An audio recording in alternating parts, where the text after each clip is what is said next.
Միշտ չէ, որ գիտական հայտնագործությունները սկսվում են «Էվրիկա» գտա բացականչությամբ։ Հաճախ նրանք սկսվում են պարզ գուշակությամբ, ինչ-որ կասկածանքով, ինչ-որ անհանգստության զգացումով։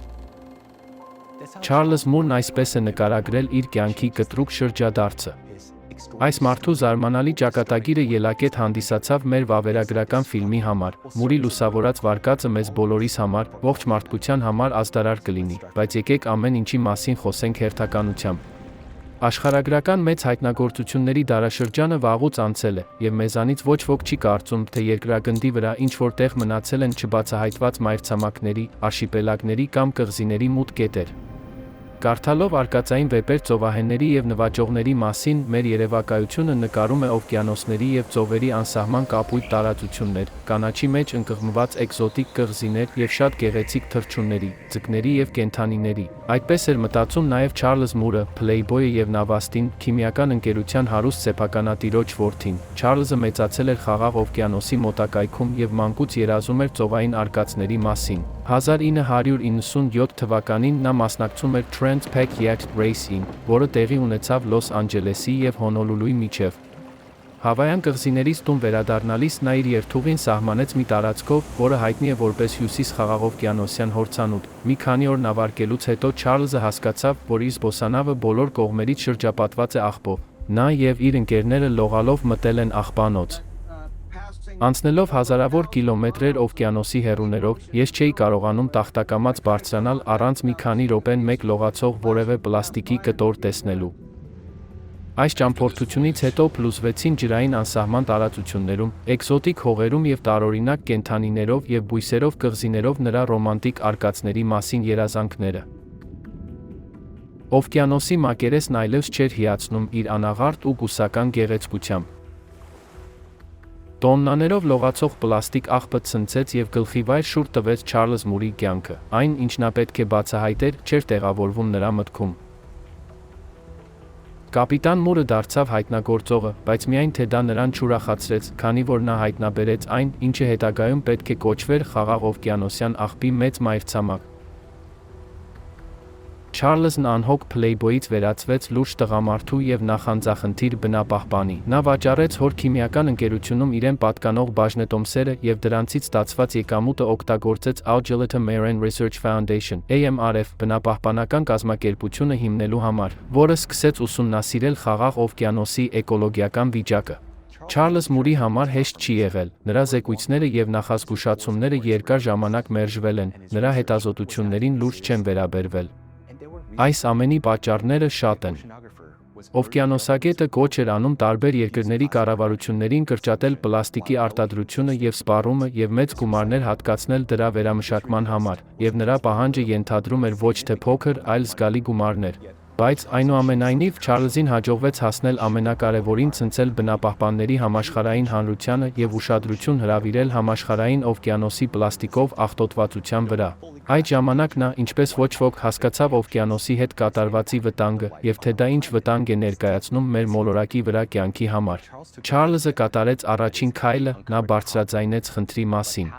Բայց ինչպես է այս բացահայտումը վերաբերվում մեզանից յուրաքանչյուրին։ Ինչ անել հաջորդիվ, ինչպես կանխել աղետի զարգացումը։ Այս հարցերի պատասխանները ստանալու համար նախ պետք է հասկանալ, թե ինչպես է աշխատում համաշխարհային օվկիանոսի գլոբալ մեքենան եւ ինչպես մենք վթարեցինք այն։ Օվկիանոսի գործառույթները։ Օվկիանոսն անսահման աշխարհ է, որտեղ ընկղմվում են մեր երևակայությունը եւ գիտական հետաքրքրասիրությունը։ Օվկիանոսային էկոհամակարգերը բարդ ժամացույցի նման պահպանում են փխրուն հավասարակշռությունը, որը անհրաժեշտ է երկրի վրա կյանքի համար։ Օվկիանոսը մեր մոլորակի բնական օդորակիչն է, այն կուտակում է ջերմությունը եւ աստիճանաբար արտազատում դա, անհավանական է, բայց օվկիանոսի ջրի ընդամենը 10 մետրանոց շերտը կարող է կուտակել ավելի շատ ջերմություն, քան երկրի ամբողջ մթնոլորտը։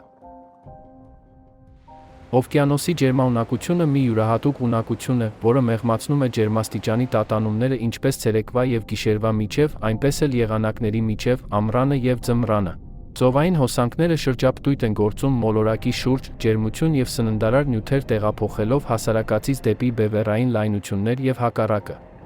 Այս գործընթացը մեղմացնում է ջերմաստիճանների ծայրահեղությունները, օվկիանոսի ջերմաստիճանը ազդում է կենդանիների և բույսերի կյանքի ցիկլերի վրա ինչպես օվկիանոսում, այնպես էլ ցամաքում։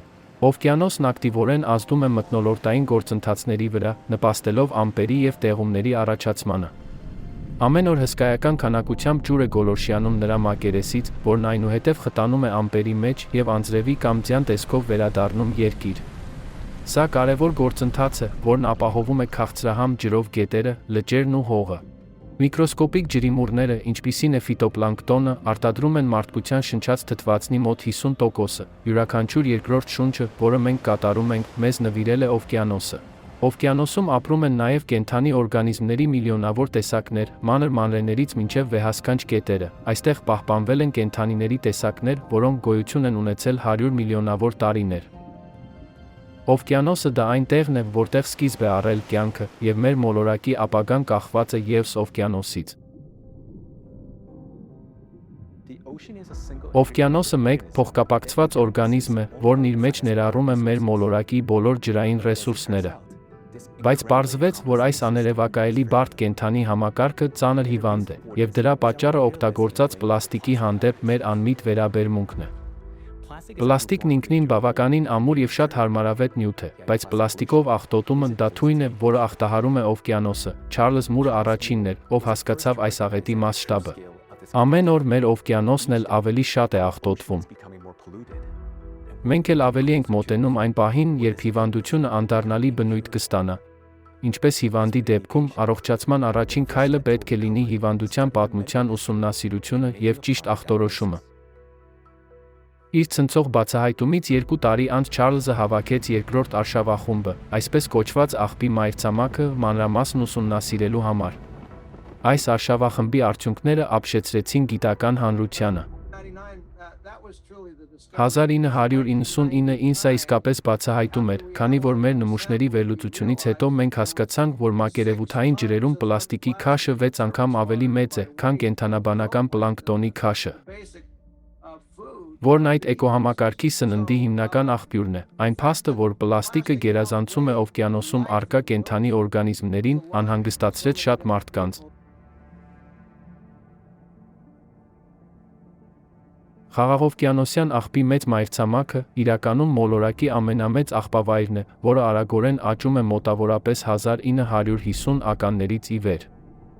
Օվկիանոսային աղբավայրը տարածվում է Հյուսիսային Ամերիկայի արևմտյան ափից մինչև Ճապոնիա։ Դրա տարածքը տատանվում է և մոտավորապես հավասար է 1,6 միլիոն քառակուսի կիլոմետրի։ Աղբի կեղտաբիծը պարունակում է առնվազն 80,000 տոննա աղբ, և դա միայն այսբերգի գագաթն է։ Պլաստիկի մոտավորապես 70%-ը նստում է օվկիանոսի հատակին, հենց այնտեղ կարող է թաքնված լինել աղբի զգալի քանակությունը։ Ոչ ոք չգիտի, թե իրականում որքան աղբ է պարունակում մեծ խաղաղօվկիանոսյան աղբավայրը։ Խաղաղօվկիանոսյան հյուսիսային մերձարևադարձային շրջապտույտը չափազանց մեծ է գիտնականների ուսումնասիրության համար։ Չափումները ցույց են տվել, որ մեծ աղբի բիծը աճում է աղետալի արագությամբ։ 2015-ից 2022 թվականներին դրանում պլաստիկի միջին զանգվածն աճել է 5 անգամ։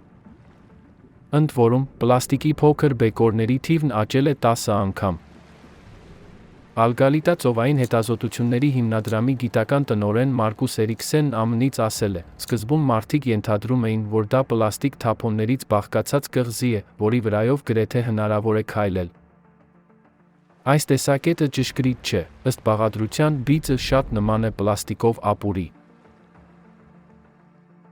Մեծ աղբավայրը սկսում է վերածվել մոլորակի 7-րդ մայրցամաքի, բայց այն միակը չէ։ Այժմ գիտնականները հաշվում են աղբի 5 մեծ կուտակումներ՝ երկուական, Ատլանտյան և Խաղաղ օվկիանոսներում, և մեկը Հնդկականում։ Միլիոնավոր տոննա պլաստիկ և այլ բեկորներ լողում են օվկիանոսներում։ Ուսումնասիրությունների համաձայն, այս բծերի աղբի մեջ 80%-ը կազմում են պլաստիկ թափոններ են։ Աղբի կղզիները աճում են աղետալի առաջընթացով։ Եթե մենք նայենք մեր շուրջը, ապա կտեսնենք, որ մեր շուրջը գտնվող 10 իրերից 8-ը պատրաստված են պլաստիկից։ Մենք քնում ենք պլաստիկե լցոններով բարձերի վրա, մաքրում ենք ատամները պլաստմասե խոզանակներով, խմում ենք պլաստմասե շշերից։ Դուք կարող եք դիտել այս ֆիլմը պլաստմասե հեռուստացույցի, նոութբուքի կամ հեռախոսի էկրանին։ Առանց այդ նյութի մեր ներկայիս կյանքը պարզապես անհնար է պատկերացնել։ Աշխարհը մեր շուրջը դարձել է պլաստիկից։ Պլաստիկը մարդկության այսօրվա գլխավոր խնդիրներից մեկն է։ Մենք որոշեցինք, որ քանի որ ոչ ոք ուշադրություն չի դարձնում պլաստիկով աղտոտմանը, մենք կվերցնենք նախաձեռնությունը մեր ձեռքը եւ կսկսենք ստեղծել այն, ինչը հետագայում հայտնի դարձավ որպես մեծ զարթոնք պլաստիկի խնդրի նկատմամբ, արթնացնելով այն գիտակցումը, որ այս նյութը հավանաբար ամենատարածվածն է մեր առօրյա կյանքում։ Ես սիրում եմ ասել, որ քնելուց հետո մենք ամենաշատ ժամանակն ենք ծախսում պլաստիկե փաթեթները բացելու վրա, քանի որ չափազանց շատ ժամանակ է պահանջվում, որպեսզի մենք պարզապես դուրս բերենք իրերը պլաստիկից, որով բառացիորեն ծածկված է ամեն ինչ։ Ինչ սարսափելի հետևանքների է հանգեցնում համաշխարհային օվկիանոսի ջրերը պլաստիկ թափոններով անվերահսկելի աղտոտումը։ Եվ հիմնական խնդիրն այն է, որ պլաստիկը, ի տարբերություն այլ նյութերի, չի քայքայվում։ Այն մնում է շրջակա միջավայրում, այն չի անցնում սովորական կենսատրոհման ցիկլով, ի վերջո, այն հորինվել է բնական քայքայումը հաղթահարելու համար։ Այսպիսով, հաղթահարելով բնական քայքայումը, այն դարձել է մեր շրջակա միջավայրի մշտական բաղադրիչը։ Այսպիսով, հիմա մենք ունենք ընդհանուր պատկերացում, թե ինչ է աղբի մայրցամաքը։ Նրա տարածքը իսկապես հսկայական է եւ անընդհատ ավելանում է։ Բայց ինչ է տեղի ունենում այս հիվանդության օջախում։ Գուցե պլաստիկն ուղղակի լողում է մի տեղում եւ աստիճանաբար սուզվում դեպի օվկիանոսի խորքերը, որտեղ էլ քայքայվում է հսկայական ճնշման տակ։ Միգուցե դրանում ոչ մի սարսափելի բան չկա։ Այսպիսով, ինչ է հաջողվել պարզել մինչ օրս։ Պլաստիկի տրոհումը միկրո եւ նանոմասնիկների։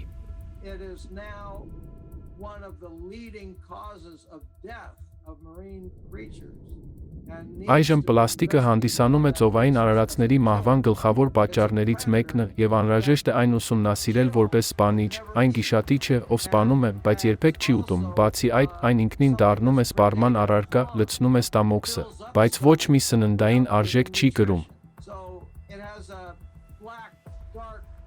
Այն ունի մութ, չարաբաստիկ կողմ, սպանում է, իսկ ուտելուց հետո շարունակում է սպանել։ Այն աղտոտում եւ խցանում է ստամոքսը եւ անում է դա անընդհատ աճող մասշտաբով։ Եվ դա միայն միկրոպլաստիկի մակարդակում։ Ամեն տարի աշխարհում արտադրվում են ավելի քան 400 միլիոն տոննա պլաստիկե թափոններ եւ կանխատեսվում է, որ մինչեւ 2040 թվականը այս ցուցանիշը կեռապատկվի։ Տարեկան մոտ 11 միլիոն տոննա պլաստիկ է մտնում համաշխարհային օվկիանոս, ինչը համարժեք է ավելի քան մեկ պլաստիկով բեռնված աղբատար մեքենայի, որ ամեն րոպե թափվում է մեր օվկիանոս։ Ներկայումս մեր օվկիանոսներն արդեն պարունակում են մոտ 200 միլիոն տոննա պլաստիկ։ Հետազոտությունները ցույց են տալիս, որ մինչև 2050 թվականը օվկիանոսում պլաստիկի քանակությունը հավանաբար կգերազանցի բոլոր ձկնատեսակների քանակը։ Պլաստիկի քայքայման համար պահանջվում է 500-ից 1000 տարի։ Շրջակա միջավայրի պաշտպանության գործակալությունը հայտնել է, որ մարդկանց կողմից երբևէ ստեղծված ամբողջ պլաստիկի գրեթե 100%-ը շարունակում է դեռ գոյություն ունենալ։ Այս աղբը ոչ մի տեղ չի անհետանում, այլ միայն կուտակվում է։ Դա նման է բակում գտնվող աղբամանին, որտեղ մենք միայն աղբ ենք նետում, բայց ոչ ոք աղբահանությամբ չի զբաղվում։ Ինչ կլինի այս աղբամանի հետ մեկ ամսից։ Ջրի հաստույթում հայտնաբերված պլաստիկի բեկորները ընկնում են օվկիանոսի հոսանքների թակարդը, տեղափոխվում օվկիանոսի կենտրոնական շրջաններ եւ ձևավորում ամբողջ կղզիներ։ Այստեղ դուք կարող եք գտնել ձկնորսական ցանցեր, միանգամյա օգտագործման շշեր, փաթեթավորում, սանհանգույցների նստատեղեր, տիկնիկներ, ճանապարհային կոներ, ֆուտբոլի գնդակներ, ռետինե բադիկներ եւ նույնիսկ հեռուստացույցներ։ Պլաստիկը չի քայքայվում։ Բայց ալիքների, աղի ջրի եւ արևի լույսի ազդեցության տակ այն քայքայվում է փոքր մասնիկների, նույնիսկ երբեմն աչքի համար անտեսանելի, այս փոքր միկրո եւ նանոպլաստիկ կոչվող մասնիկները պահպանում են պոլիմերային կառուցվածքը։ Քայքայումը շարունակվում է մինչև մոլեկուլային մակարդակ։ Որքան է միկրոպլաստիկի քանակը։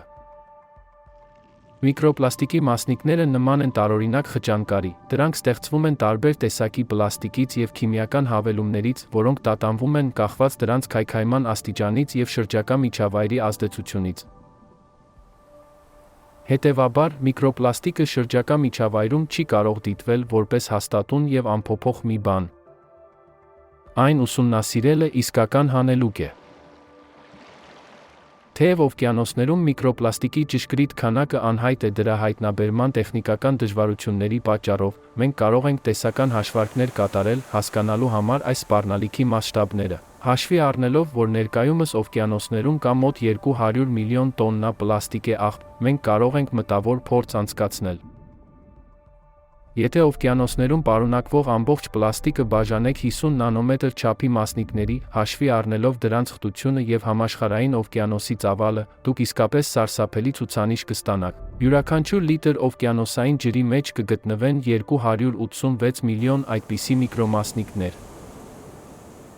Իրականում դեռ ամբողջ պլաստիկը չէ, որ գտնվում է միկրո եւ նանոպլաստիկի տեսքով, բայց մենք հասկանում ենք, որ վաղ թե ուշ այս ամբողջ պլաստիկը անխուսափելիորեն կքայքայվի մինչև անթիվ նանոմասնիկների։ Արդեն այսօր գիտնականները օվկիանոսի ջրի յուրաքանչյուր կաթիլում միկրոպլաստիկի մասնիկներ են գտնում, միևնույն ժամանակ օվկիանոսում կան դրա ավելի բարձր կենտրոնացման գոտիներ։ Համաշխարհային գիտական ուսումնասիրությունների մեծ մասը, որոնք նկարագրում են ծովային պլաստիկով աղտոտվածության մասշտաբներն ու ծավալները, սահմանափակվել են օվկիանոսի մակերեսային շերտով, հետազոտությունները ցույց են տալիս, որ համաշխարհային օվկիանոսի մակերեսին լողում են մոտ 358 տրիլիոն միկրոպլաստիկի մասնիկներ, այնուամենայնիվ, ավելի ու ավելի շատ ապացույցներ կան, որ ավելի խորը վայրերում եւ ներքևի նստվածքներում կան միկրոպլաստիկի մասնիկների անթիվ տրիլիոններ։ Թեթև պլաստիկը լողում է մակերեսի վրա, մինչդեռ ավելի խիտ կամ կյանքով բնակեցված պլաստիկը ընկղմվում է ծովի հատակ։ Ենթադրվում է, որ քաղաքային թափոններում պարունակվող պլաստիկը մոտ 50%-ն ավելի մեծ խտություն ունի, քան ծովի ջուրը, ուստի այն հեշտությամբ իջնում է հատակը եւ տեղափոխվում խորջրյա հոսանքների միջոցով, կուտակվելով խրամատներում եւ իջվածքներում։ Միկրոպլաստիկը հայտնաբերվել է նույնիսկ օվկիանոսի ամենախորը կետում, ներքևում Մարիանյան իջվածքում։ Իրականում ոչ թե օվկիանոսի մակերեսը, այլ խորը հատակն է միկրոպլաստիկե աղբի հիմնական կուտակման վայրը։ Արդյունքում, ողջ օվկիանոսային հատակը աստիճանաբար ծածկվում է պլաստմասե ծածկոցով։ Միաժամանակ օվկիանոսի աղտոտվածության մասին տվյալները միկրոպլաստիկով թերագնահատված են եւ, փաստորեն, ամեն ինչ շատ ավելի վատ է։ Ոչ բոլորն ունեն հասանելիություն դեպի շատ բարդ եւ թանկարժեք նմուշարման գործիքներ եւ սարքավորումներ, բացատրում է Մելանի Բերգմանը կենսաբան Գերմանիայում գտնվող Ալֆրեդ Վեգեների ինստիտուտից։ Նա կարծում է, որ ծովային միկրոպլաստիկի մասնիկների մինչև 90%-ը կարող է չգրանցվել ստանդարտ նմուշավորման մեթոդներով, քանի որ դրանք չափազանց փոքր են հայտնաբերելու համար, պլաստիկի ամենաբարձր կոնցենտրացիան գտնվում է աղբի գոտիներում։ Այս օվկիանոսային աղբանոցները մի գործարան են, որտեղ միկրոպլաստիկի անընդհատ ձևավորման գործընթաց է տեղի ունենում, ինչպես վիրուսը տարածվում է արյան միջոցով ամբողջ օրգանիզմով, այնպես էլ միկրոպլաստիկը տարածվում է օվկիանոսային հոսանքներով ամբողջ օվկիանոսով մեկ։ Քանի որ օվկիանոսային շրջապտույտները առկա են աշխարհի բոլոր օվկիանոսներում, միկրոպլաստիկի կուտակումը տեղի է ունենում գլոբալ մասշտաբով, եւ նույնիսկ այնպիսի ամայի վայրը, ինչպիսին Արկտիկան է, բացառություն չէ։ Սառցե միջուկների հետազոտությունները ցույց են տվել, որ միկրոպլաստիկով աղտոտվածության մակարդակը հյուսիսային Սառուցյալ օվկիանոսում կարգով 2 անգամ, այսինքն 100 անգամ, ավելի բարձր է, քան Խաղաղ օվկիանոսում։ Բացի աղտոտման երկու շերտերից, մակերեսային եւ հատակին մերձ, միկրոպլաստիկի կոնցենտրացիան զգալիորեն ավելանում է մեկ այլ տարածքում՝ ջերմային սեպի շրջանում։ Դա ջրի մի շերտ է, որտեղ կատարվում է ջերմաստիճանի կտրուկ փոփոխություն, իսկ բարձր խտության գրադիենտի պատճառով միկրո եւ նանոպլաստիկ մասնիկները խրվում են այդ շերտերի մեջ եւ մնում այնտեղ երկար ժամանակ։ Պատկերացրեք օվկիանոսը որպես շերտավոր կարկանդակ, որտեղ յուրաքանչյուր շերտն ունի իր յուրահատուկ ջերմաստիճանը եւ խտությունը, եւ միկրոպլաստիկը մնում է այդ շերտերի սահմաններում։ Բացի այդ, միկրոպլաստիկը կարող է տեղափոխվել օվկիանոսում եւ կենդանի արարածների միջոցով, որոնք կուլ են տալիս Մարսում եւ արտազատում դա։ Արդեն անհերքելի է, որ միկրոպլաստիկն ամենուր է, այն առկա է բոլոր ջրավազաններում, քանի որ մեր մոլորակի օվկիանոսները, գետերը եւ լճերը փոխկապակցված են։ Բայց ոմանք կարող են առարկել։ Դե լավ, թող այդպես լինի, բայց միկրոպլաստիկն այնքան փոքր է, որ ես չպետք է անհանգստանամ դրա մասին։ Ի վերջո, ես դա չեմ տեսնում իմ խմած ջրի եւ աղցանի միջի լոլիկի մեջ, չնայած դրանք աճեցվել են ջրի կիրառմամբ, որը փոխկապակցված գլոբալ ջրային ցիկլի մի մասն է։ Ես չեմ կարող տեսնել, թե ինչպես է դա տեղի ունենում։ Միգուցե դա այդքան էլ վտանգավոր չէ, բայց արդյոք դա այդպես է։ Միկրոպլաստիկը տոքսինների եւ բակտերիաների աղբյուր է։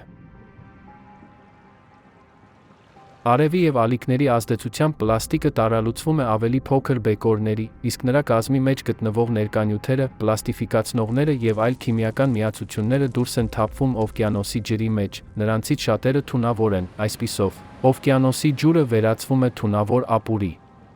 Այս ապուրում պլաստիկի տարալուծման գործընթացը միկրո և նանոպլաստիկի շարունակվում է անընդհատ, և օվկիանոսը դառնում է էլ ավելի թունավոր։ Հետազոտությունները ցույց տվեցին, որ նանոպլաստիկը ավելի թունավոր է համեմատած միկրոպլաստիկի հետ, քանի որ այն սպունգի պես ավելի լավ է ներծծում աղտոտող նյութերը ջրից և օդից։ Պլաստիկ թափոնների մակերեսը բնակեցված է վնասակար ջրիմուռներով, բակտերիաների և սնկերի գաղութներով, և այնտեղ նրանք արագորեն բազմանում են։ Պլաստիկե կղզիները հանդիսանում են պաթոգեն միկրոօրգանիզմների աղբյուր, որոնք կարող են վտանգավոր հիվանդություններ առաջացնել մարդկանց և կենդանիների մոտ։ Բացի այդ, պլաստիկ թափոնները կարող են դառնալ կամուրջ, որով ափամերձ օրգանիզմները մտնում են բաց օվկիանոս, խախտելով էկոհամակարգերի փխրուն հավասարակշռությունը։ Այսպիսով, այս աղբի կղզիները դառնում են վտանգավոր բակտերիաների բուծարաններ, որոնք սպառնալիք են ներկայացնում բոլոր կենդանի էակների համար։ Միկրոպլաստիկը սպանում է կենդանի օրգանիզմներին։ Պլաստիկը լուրջ ազդեցություն է գործում ծովային էկոհամակարգերի վրա։ Պլաստիկով աղտոտումը ամեն տարի սպանում է ավելի քան 1 միլիոն ծովային թռչունների և 100,000 ծովային կենդանիների, ծովային կրիաների 100%-ի ստամոքսում պլաստիկ է հայտնաբերվել, երբ մարջանը բախվում է պլաստիկի հետ, նրա ախտահարման հավանականությունը մեծանում է 4%-ից մինչև 89%։ Սա աղետ է, քանի որ բուստախութերը ծովային բնակիչների 1/4-ի բնակավայրն են։ Տեսակների մեծ անհետացման աղետը, որի միջով մենք անցնում ենք, նման է դինոզավրերին ոչնչացնող իրադարձությանը, և այն նորից կվերացնի կյանքը մոլորակի վրա։ Սրա մեջ որոշակի ճշմարտություն կա։ Կյանքն իսկապես ոչնչանում է։ Ես հավատում եմ, որ օվկիանոսում կյանքը հենց հիմա ոչնչացվում է պլաստիկի պատճառով, իսկ ցամաքում կլիմայի փոփոխության և նույնպես պլաստիկի պատճառով։ Միկրոպլաստիկը այնքան փոքր է, որ պլանկտոնը կլանում է դրան։ Իսկ պլանկտոնը սննդային շղթայի հիմքն է։ Դրանով սնվում են ծովային կյանքի շատ տեսակներ։ Նրանք, ովքեր պլանկտոն չեն ուտում են նրանց, ովքեր արդեն կերել են այդ պլանկտոնը, այսպիսով միկրոպլաստիկը ներառված է սննդային շղթայի մեջ։ Որքան մեծ է ձուկը, այնքան ավելի շատ միկրոպլաստիկ է այն պարունակում, ըստ հետազոտության, երկրի վրա երբևէ ապրած ամենամեծ կենդանին հանդիսանում է նաև միկրոպլաստիկի ամենամեծ սպառողը։ Յուրաքանչյուր կետ օրական ուտում է մինչև 43.6 կիլոգրամ պլաստիկ, ավելին, կետերը պլաստիկ չեն ստանում անմիջապես ջրից, 99% միկրոպլաստիկը կենդանիների օրգանիզմ է մտնում սննդի միջոցով։ Այսինքն, այս նյութն արդեն գտնվում է այն որսի ներսում, որը կլանում են կետերը։ Հարկ է նշել, որ ավելի փոքր միկրոպլաստիկը բջջային մակարդակում ավելի վտանգավոր ազդեցություն են ունենում օրգանիզմների վրա, նանո չափի պլաստիկն անցնում է բջջային թաղանթի արգելքը և չի արտազատվում օրգանիզմի, քանի որ մնում է բջիջների ներսում։ Ավելին, միկրո և նանոպլաստիկը վնասում է ԴՆԹ-ն միջուկի ներսում։ Պլաստիկ մասնիկներն իրենք պարունակում են թունավոր նյութեր, գումարած նրանք կլանել են օրգանական աղտոտիչներ ծովի ջրից, և բացի այդ, դրանք արդեն բնակեցված են բակտերիաների գաղութներով, և ի վերջո, ծովամթերքի հետ միասին այս ամենը մտնում է մարդու օրգանիզմ։ Այսպիսով, իրականում մենք ոչ միայն ուտում ենք մեր սեփական աղբը, այլ ուտում ենք տոքսիններով, բակտերիաներով և սնկերով համեմված աղբը։ Բացի այդ, միկրո և նանոպլաստիկը մտնում է մեր օրգանիզմ այլ սննդամթերքի, խմելու ջրի, օդի և ծովային քամու հետ։ Այժմ մենք գիտենք, որ միկրոպլաստիկը վերածվում է նանոպլաստիկի, այն մտնում է օդի մեջ, մեր ջրի մեջ, մեր սննդի մեջ և նույնիսկ մեր բանջարեղենի մեջ, և եթե ի սկզբանե համարվում էր, որ սա մեծ խնդիր է միայն ծովային արարածների համար, ապա այժմ ակնհայտ է, որ դա խնդիր է յուրաքանչյուր մարդու, բոլոր էկոհամակարգերի, բոլոր բնակավայրերի համար։ Այժմ մենք գիտենք, որ պլաստիկն իրականում հիվանդություններ է առաջացնում, պլաստիկը կրճատում է ձեր կյանքը։ Միկրո և նանոպլաստիկը կուտակվում է արյան մեջ և տարածվում մարդու տարբեր օրգաններում։ Միկրոպլաստիկի մասնիկներն արդեն հայտնաբերվել են արյան, ուղեղի, սրտի, թոքերի, կրծքի կաթի, ընկերքի և բոլորովին վերջերս դրանք հայտնաբերվեցին նաև առնանդամի, ամորցիների և մարդու սերմնահեղուկի նմուշների մեջ։ Պլաստիկից արտազատվող թունավոր նյութերը խաթարում են ներզատական համակարգը։ Սա հանգեցնում է լուրջ հետևանքների անպտղությունից և հորմոնալ անհավասարակշռությունից մինչև քաղցկեղի, այդ թվում կրծքագեղձի, ձվարանների և շագանակագեղձի քաղցկեղի ռիսկի բարձրացման։ Պլաստիկի քիմիական հավելումները նույնպես բացասաբար են ազդում սրտանոթային համակարգի վրա և բարձրացնում են աթերոսկլերոզի ռիսկը։ Միկրո և նանոպլաստիկ մասնիկները, ներթափանցելով ուղեղ, մեծացնում են նեյրոդեգեներատիվ խանգարումների հավանականությունը, ինչպիսիք են Ալցհեյմերի և Պարկինսոնի հիվանդությունները։ Պլաստիկ մասնիկները ներշնչելը նպաստում է ասթմայի և նույնիսկ թոքերի քաղցկեղի զարգացմանը։ Ջրածնային կապերը, դրա հիմնական կապող ուժն է, որը կազմակերպում է նյութը, վերածելով այն բարձր կազմակերպված կառույցների։ Հետազոտությունները ցույց են տալիս, որ նանոպլաստիկի առկայության դեպքում սպիտակուցի մոլեկուլները դեֆորմացվում են նանոպլաստիկի և սպիտակուցների միջև ամուր ջրածնային կապերի ձևավորման պատճառով։ Բայց բոլոր կենդանի օրգանիզմները կազմված են սպիտակուցից։ Դրա դեֆորմացիան կարող է լուրջ կենսաբանական հետևանքներ ունենալ, որոնք կազդեն բջիջների, հյուսվածքների և օրգանների աշխատանքի վրա, սա սպառնում է մոլորակի վրա ողջ կենդանի կյանքի գոյությանը։ Ինչպես տեսնում եք, աղբի մայրցամաքի խնդիրը, որտեղ պլաստիկը տրոհվում է միկրոմասնիկների և տարածվում մոլորակի բոլոր ջրերում, պարզվեց, որ շատ ավելի լայն է։ Առաջին հիմնական եզրակացությունն այն է, որ միկրո և նանոպլաստիկի խնդիրը վերաբերում է այս մոլորակի բոլոր մարդկանց և բոլոր կենդանի էակներին։ Ուզում ենք նշել, որ նանոպլաստիկը նույնիսկ ավելի վտանգավոր է, քան վիրուսները, քանի որ եթե վիրուսները ներթափանցում են բջիջների մեջ, ապա նանոպլաստիկը ավելի հեռուն է գնում, այսինքն այն ազդում է սպիտակուցային մոլեկուլների վրա։ Եվ քանի որ բոլոր կենդանի էակները կառուցված են սպիտակուցներից, նանոպլաստիկը ուղղակի սպառնալիք է երկրի վրա կենդանի կյանքի համար, ավելին, այն նույնիսկ ի վիճակի է ազդել գենետիկական տեղեկատվության կրիչի (DNT)-ի վրա, ինչը, հավանաբար, կարող է հանգեցնել նրա շղթաների խզման և գեների մուտացիաների։ Այսպիսով, պլաստիկի խնդիրն արդեն հստակ վերաբերում է մեզանից յուրաքանչյուրին, բայց դա դեռ ամենը չէ։ Որովհետև զարմանալիորեն օվկիանոսում պլաստիկի թափոնների ծավալը արագորեն աճում է, և դրան համընթաց նաև բնական աղետների քանակն ու ծանրությունը։ Եվ ահա հարց է առաջանում, արդյոք որևէ կապ կա ջրի յուրաքանչյուր կաթիլի մեջ ներթափանցած միկրո և նանոպլաստիկի և ներկայումս գոյություն ունեցող կլիմայական իրավիճակի միջև։ Իսկ միգուցե այստեղ որևէ կապ չկա, և եղանակը շուտով կվերադառնա իր նախկին հունին։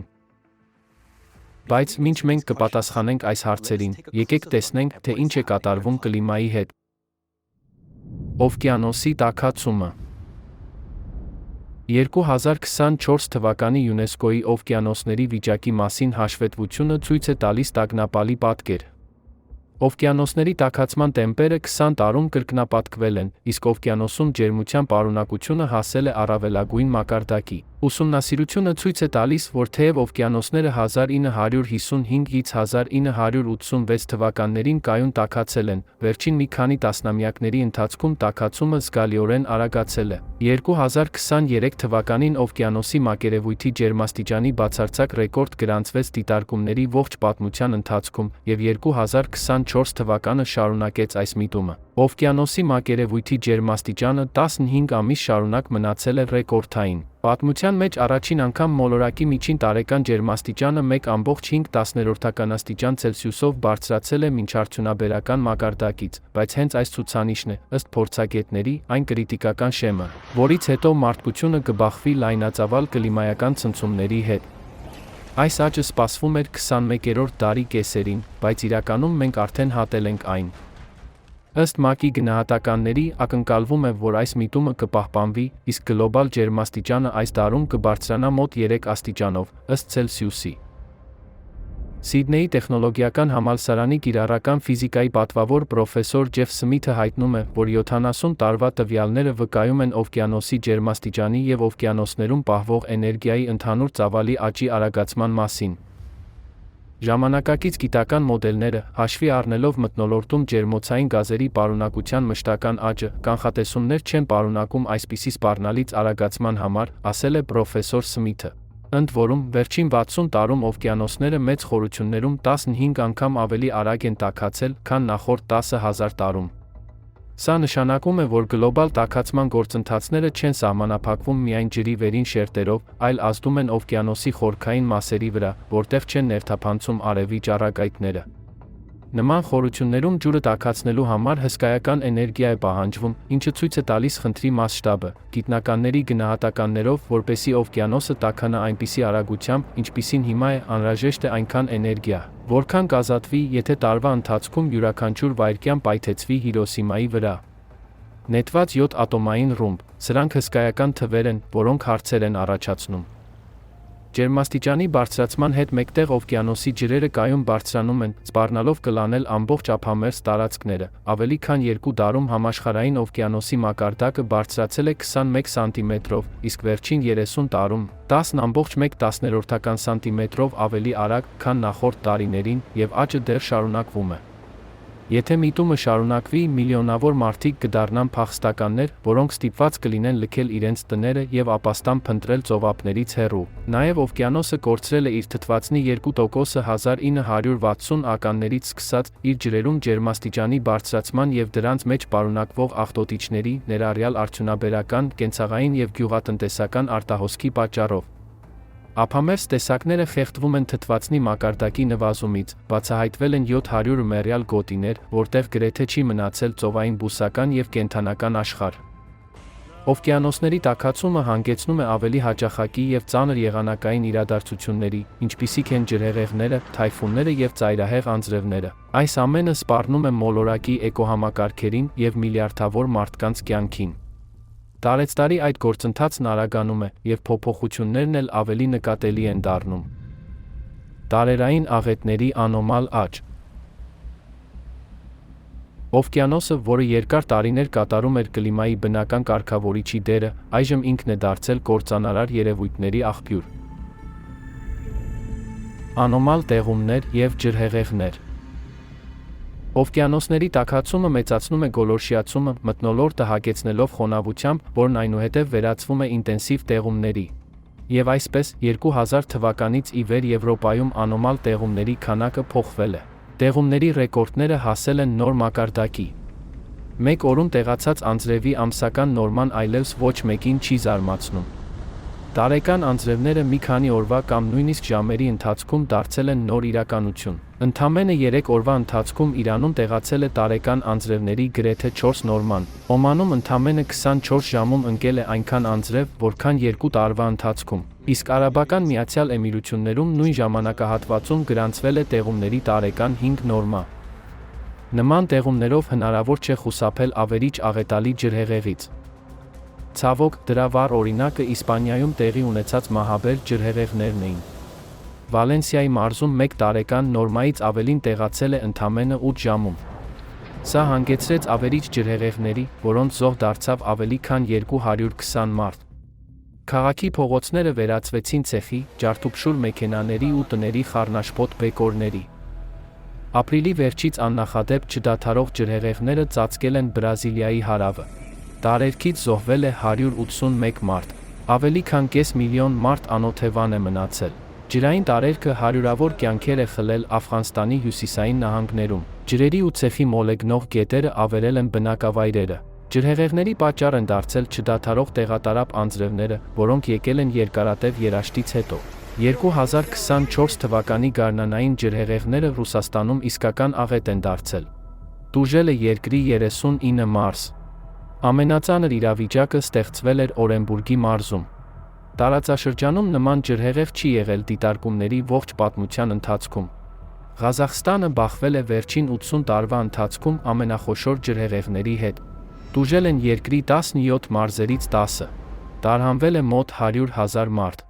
Ջրհեղեղների վիճակագրությունը։ Եթե 1970-ականներին 10 տարվա ընթացքում ընդամենը 260 ուժեղ ջրհեղեղ է եղել, ապա 2014-ից 2023 թվականներին ջրհեղեղների թիվը հասել է 1700-ի, այսինքն, դրանք աճել են 6.5 անգամ։ Եվրոպայում վերջին 5 տարվա ընթացքում էքստրեմալ տեղումները սկսել են տեղի ունենալ 44 անգամ ավելի հաճախ, քան 2000-ականներին։ 2024 թվականին աղետների միջև ընկած ժամանակահատվածը սկսեց կրճատվել հաստատվել, եւ նրանց հզորությունն այնքան մեծացավ, որ մարդիկ ժամանակ չունեն վերականգնվելու նախորդ աղետից, նախքան կործանարար աղետի էպիկենտրոնում նորից հայտնվելը։ Իսկ հետևանքները տնտեսության եւ ենթակառուցվածքների վրա ձգվում են ամիսներ կամ նույնիսկ տարիներ։ Ձյան տեղումներ։ Ձյան տեղումները գերազանցում են նաև պատմական բոլոր ռեկորդները։ Անցած ձմռանը ձյան լայնածավալ տեղումները ծածկել են Եվրոպայի երկրները, ԱՄՆ, Կանադան, Ռուսաստանը, Ղազախստանը, Չինաստանը, Թուրքիան, Ճապոնիան եւ շատ այլ տարածաշրջաններ։ Մոնղոլիայի տարածքի ավելի քան 90%-ը ծածկված էր ձյունով, տեղ-տեղ ավելի քան 1 մետր բարձրությամբ։ Աղետալի վնաս է հասցվել անասնապահական շրջաններին։ Սովից եւ հյուծվածությունից սատկել է մոտ 4 միլիոն գլուխ խոշոր եւ ջերավոր անասուն։ Ջերմաստիճանի անոմալիաներ։ 2024 թվականին գրեթե բոլոր երկրները ջերմային ռեկորդային ալիքներ են ապրել եւ շարունակում են ապրել։ Մարտի 15-ին Չեխիայի Պրահա քաղաքում, որտեղ միջին առավելագույն ջերմաստիճանը սովորաբար չի գերազանցում 9 աստիճան Ցելսիուսը, 249 տարվա դիտարկումների ընթացքում առաջին անգամ գրանցվել է ջերմաստիճանի նոր առավելագույնը՝ +10.6 աստիճան Ցելսիուս։ Ապրիլը նաև աննախադեպ ջերմաստիճանի քաոս բերեց Եվրոպա։ Ընդամենը 10 օրվա ընթացքում աշխարհի 128 երկրներում շոկի ռեկորդներ են գրանցվել։ Եվրոպայի երկրների մեծ մասում ապրիլին ավելի տաք էր, քան սովորաբար լինում է ամռան կեսին։ Միաժամանակ գրանցվել է դիտարկումների ողջ պատմության ընթացքում ջերմաստիճանի կտրուկ անկումներից մեկը։ Սլովենիայում օդի ջերմաստիճանը ընդամենը 1 օրում ռեկորդային անկում է գրանցել ավելի քան 26 աստիճանով։ Հնդկաստանում ապրիլի առավելագույն ջերմաստիճանը հասել է 46 աստիճան Ցելսիուսի, մինչև 35 աստիճան Ցելսիուս նորմայի դեպքում։ Մարդիկ չեն կարող դիմակայել նման ջերմային բեռին։ Այն բանից հետո, երբ ոստիկանները փողոցում աշխատելիս սկսեցին կորցնել գիտակցությունը, նրանց հանդերձանքի մեջ մտան օդորակիչներով սաղավարտները։ Սաուդյան Արաբիայի Մեքքա քաղաքում հունիսին մի քանի օր անընդմեջ ջերմաստիճանը չի իջել 40 աստիճանից ցածր։ Ծայրահեղ շոկը համընկել է հաջի ժամանակի հետ, որտեղ միայն 1 օրվա ընթացքում, հունիսի 16-ին, ջերմային հարված են ստացել ավելի քան 2700 ուխտավորներ։ Անտանելի շոկից մարդիկ ընկնում էին հենց փողոցներում։ Անհավատալի է, բայց զոհվել է առնվազն 1300 մարդ։ Տորնադոներ եւ միկրոպայթյուններ։ Մթնոլորտի ջերմաստիճանի եւ խոնավության բարձրացումը պայմաններ են ստեղծում ավելի հզոր փոթորիկների ձևավորման համար, որոնք հաճախ հանգեցնում են տորնադոների առաջացմանը։ Վերջին տասնամյակների ընթացքում Եվրոպայում տորնադոների միջին տարեկան թիվն աճել է 18 անգամ։ Եվ դրանք էլ ավելի են հզորացել։ Սեպտեմբերի 28-ին ավերիչ տորնադոն անցել է Մոսկվայի մարզով։ Նման հզորության տորնադոն աշնանը բարեխառն լայնություններում բացարձակ անոմալ երևույթ է։ Վերջին տարիներին մթնոլորտային միկրոպորտկումները սկսել են առաջանալ վախեցնող հաճախականությամբ։ Գետնին հետ բախվելիս օդի իջնող հոսքն առաջացնում է քամու հորիզոնական պորտկումներ, որոնց արագությունը կարող է հասնել 130 կմ/ժ։ Դա նման է երկնքից հսկայական դույլով ջուր լցնելուն, մոտ 5 կմ շառավղով։ Դրանք կարող են լինել շատ լոկալ, ինչպես դա տեղի է ունեցել Բրազիլիայում։ Այստեղ ավերվել է մարզահրապարակը, որից գրեթե ոչինչ չի մնացել, միայն բեկորներ ու աղբ, կարծես այնտեղ պայթյուն է տեղի ունեցել։ Իսկ մոտակայքում գտնվող շենքերը մնացել են անձեռնմխելի, նույնիսկ փխրուն արևային վահանակները չեն տուժել։ Հարկ է նշել, որ միկրոպորտկումները կանխատեսելի չեն։ Սա դրանց ավելի վտանգավոր է դարձնում։ Մրրիկներ եւ փոթորիկներ։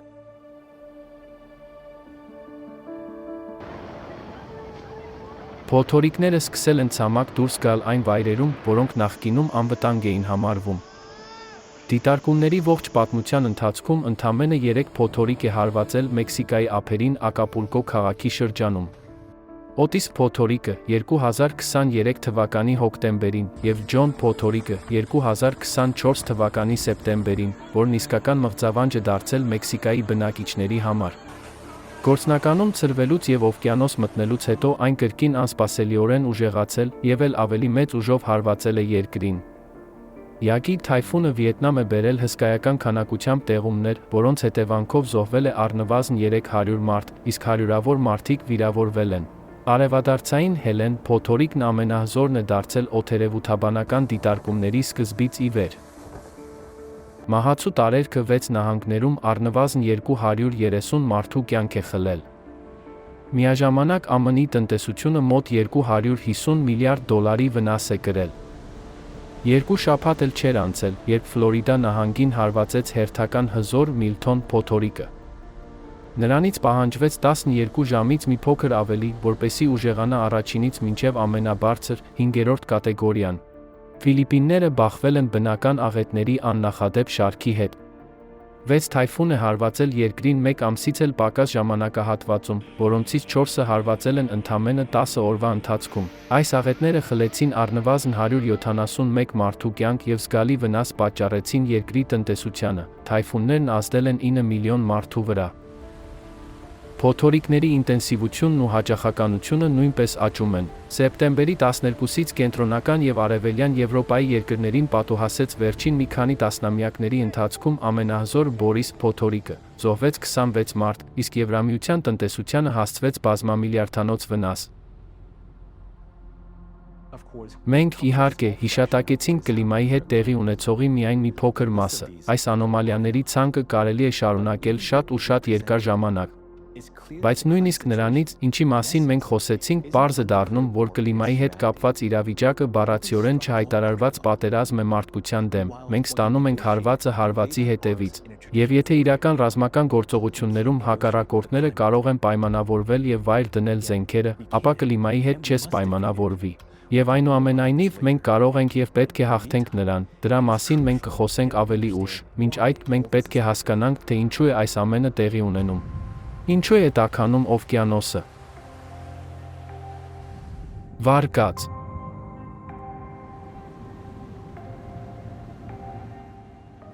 Հիմնական ընդհանուր գործոնները, որոնք ազդում են օվկիանոսի տաքացման վրա, ջերմոցային գազերն են, ինչպիսին է CO2-ը։ Այս գազերը նպաստում են մթնոլորտում ջերմության պահպանմանը և ջրի վերին շերտերի տաքացմանը։ Այնուամենայնիվ, կան նաև այլ գործոններ, որոնք կարող են նաև զգալի դեր ունենալ։ Եկեք նայենք երկու գծապատկերներին։ Վերջին տասնամյակների ընթացքում օվկիանոսներում պլաստիկի կոնցենտրացիայի աճի գրաֆիկը։ 20-րդ դարի կեսերից մենք տեսել ենք, որ օվկիանոսում պլաստիկի քանակությունը բարձրացել է։ 20-րդ դարի կեսերը համընկնում են արդյունաբերության արագացված զարգացման և պլաստիկի արտադրանքի զանգվածային արտադրության ժամանակաշրջանի հետ։ Նույն ժամանակահատվածում օվկիանոսներում ջերմաստիճանի աճի գրաֆիկը։ Այս գրաֆիկը ցույց է տալիս օվկիանոսների մակերևույթի միջին ջերմաստիճանի զուգահեռ աճը, որը նույնպես դիտվել է 20-րդ դարի կեսերից։ Այս երկու գծապատկերները համադրելով մենք կարող ենք որոշակի փոխկապակցվածություն նկատել օվկիանոսներում պլաստիկի կոնցենտրացիայի աճի և դրանց ջերմաստիճանի բարձրացման միջև։ Սա ենթադրում է,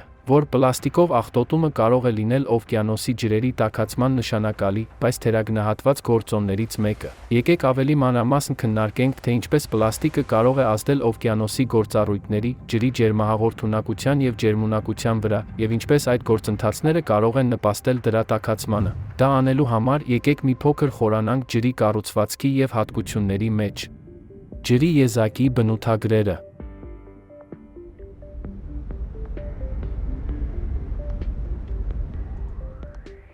Ջուրը երկրի վրա ամենայուրահատուկ և խորհրդավոր նյութերից մեկն է։ Ինչ նյութ է թաքնված H2O-ի պարզ քիմիական բանաձևի հետևում և ինչու է նրա կառուցվածքը յուրահատուկ և ունի ոչ պակաս եզակի հատկություններ։ Առաջին հերթին ջրի մոլեկուլը ամենափոքրն է նման եռատոմային մոլեկուլների մեջ։ Այն զարմանալիորեն ներդաշնակ է և համապատասխանում է ոսկե հատվածին։ Ջրի մոլեկուլը ունի սիմետրիկ վեաձև կառուցվածք, քանի որ ջրածնի երկու փոքր ատոմները գտնվում են թթվածնի համեմատաբար խոշոր ատոմի մեկ կողմում։ Սա հստակ տարբերում է ջրի մոլեկուլները գծային մոլեկուլներից, որտեղ բոլոր ատոմները կապված են շղթայական կապով։ Եռատոմային մոլեկուլները նորմալ պայմաններում առաջացնում են գազեր, իսկ ջրի մոլեկուլները՝ հեղուկ։ Ինչու՞։ Ջրի մոլեկուլները միմյանց հետ կապված են ջրածնային կապերով, ձևավորելով ամուր և կարգավորված կառուցվածք, ինչպես ընկերական կապերով կապված թիմը։ Ջրի մոլեկուլներն ունեն նաև կլաստերների մեջ միավորվելու յուրահատուկ հատկություն։ Այլ կերպ ասած, ջուրը բարդ հեղուկ է, կազմված կրկնվող խմբերից։ Արդյունքում ջուրը ունի սառեցման և եռման անոմալ ջերմաստիճան, համեմատած այլ եռատոմային նյութերի հետ։ Եթե ջուրը ենթարկվեր ընդհանուր կանոններին, ապա այն պետք է սառչեր մոտ Ցելսիուսի -100 ջերմաստիճանում և եռալ մոտ Ցելսիուսի +10 ջերմաստիճանում։ Ջրի գրեթե բոլոր հատկությունները չեն ենթարկվում ֆիզիկայի այն օրենքների տրամաբանությանը, որոնք կարգավորում են այլ նյութերը։ Առաջին հատկանիշը։ Ջուրն ունի ամենաբարձր տեսակարար ջերմությունն ու հալման ջերմությունը, այսինքն ջուրը, համեմատած այլ նյութերի հետ, ավելի դժվար է սառեցնել, իսկ սառույցը հալեցնել։ Այս հատկության շնորհիվ համաշխարհային օվկիանոսը հանդիսանում է Երկրի վրա կլիմայի կարգավորիչը։ Օվկիանոսի ջուրն ավելի դանդաղ է սառչում, քան օդը և հողը, ինչը թույլ է տալիս նրան ցերեկը ջերմություն կուտակել, իսկ գիշերը դանդաղ արձակել այն, ամռանը օվկիանոսը կլանում է ավելորդ ջերմությունը, իսկ ձմռանը աստիճանաբար տալիս է այն։ Այսպիսով, օվկիանոսը կատարում է հսկա թերմոստատի գործառույթը, մեղմելով ջերմաստիճանի տատանումները։ Երկրորդ հատկանիշը։ Երբ ջրի ջերմաստիճանը փոխվում են նաև նրա հատկությունները։ Ջուրը հասնում է իր նվազագույն ջերմունակությանը 37 աստիճան Ցելսիուսում։ Հենց այս փաստն է կարևոր կենդանի օրգանիզմների համար, որոնք 2/3-ով բաղկացած են ջրից։ Մարդու և տաքարյուն կենդանիների մարմնի նորմալ ջերմաստիճանը գտնվում է հենց այս ջերմաստիճանային միջակայքում՝ 36-39 աստիճան Ցելսիուս։ Այս ջերմաստիճանում նյութափոխանակության ամենաբարդ կենսաքիմիական ռեակցիաները տեղի են ունենում առավել արդյունավետ, թվում է, թե բնությունն ինքն է հոգ տարել, որպեսզի կենդանի օրգանիզմները կարողանան պահպանել իրենց ջերմությունը, առանց շատ էներգիա ծախսելու, և դրանով իսկ շարունակել իրենց զարգացումը։ Ջրի երրորդ հատկանիշը։ Ջրի երրորդ առանձնահատկությունն այն է, որ նյութերի մեծ մասը տաքանալիս ավելի քիչ խտություն է ունենում, քանի որ մոլեկուլները կարծես թե տարածվում են, իսկ սառչելիս ավելի մեծ խտություն է ձեռք բերում, երբ նրա մոլեկուլները մոտենում են միմյանց։ Բայց ջրի հետ կապված ամեն ինչ մի փոքր այլ է, երբ ջուրը սառչում է մինչև 4 աստիճան, նրա խտությունը մեծանում է, ինչպես շատ այլ նյութերի դեպքում, բայց երբ ջուրը սառչում է 4 աստիճանից մինչև 0 աստիճան, նրա խտությունը սկսում է նվազել։ Պարզվում է, որ ջուրն իր առավելագույն խտությանն է հասնում 4 աստիճանում, այլ ոչ թե 0 աստիճանի դեպքում։ Եվ ահա այստեղ սկսվում է ամենահետաքրքիրը, երբ ջուրը վերածվում է սառույցի, նրա խտությունն անմիջապես նվազում է ավելի քան 9%-ով։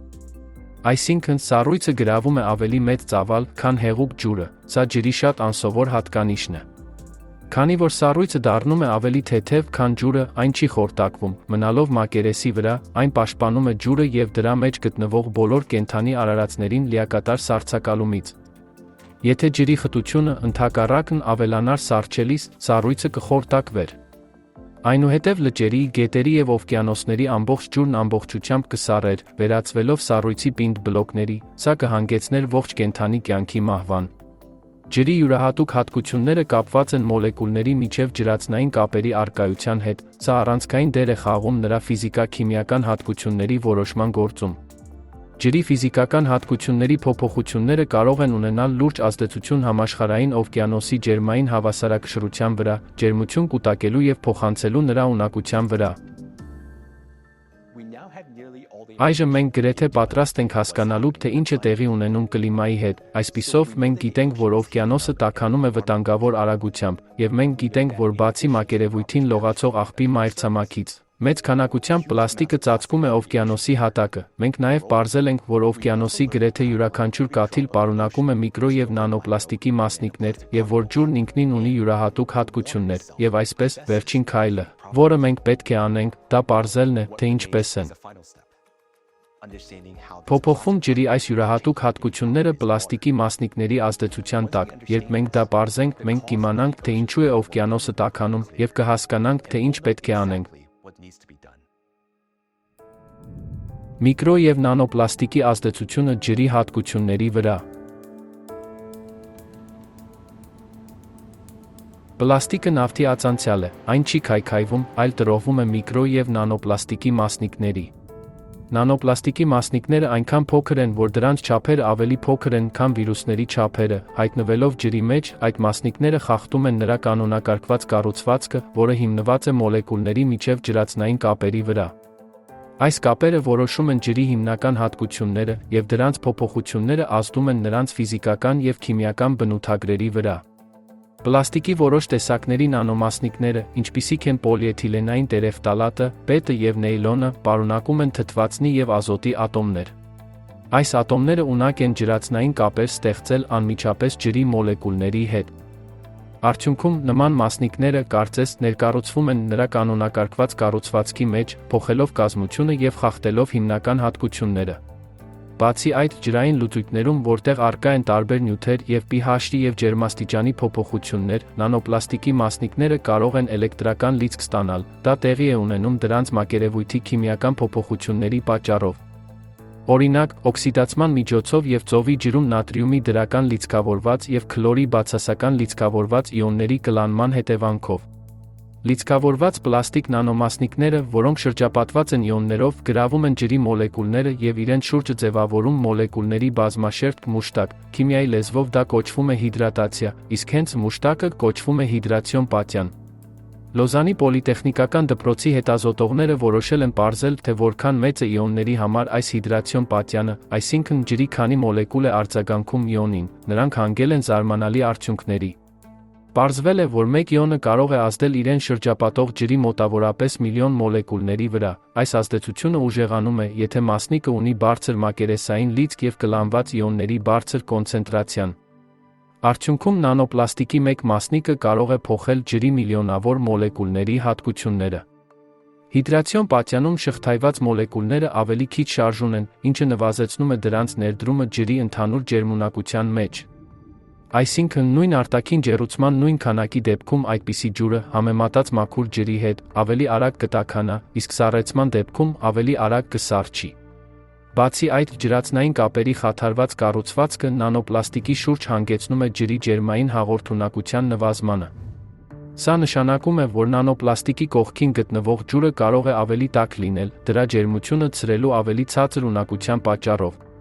Այսպիսով, նանոպլաստիկը ակտիվորեն փոխազդում է ոչ միայն ջրի մեջ առկա իոնների եւ խառնուրդների հետ, այլ նաեւ ջրի մոլեկուլների հետ, փոխելով ջրածնային կապերի կառուցվածքը, որը սահմանում է ջրի հիմնական հատկությունները։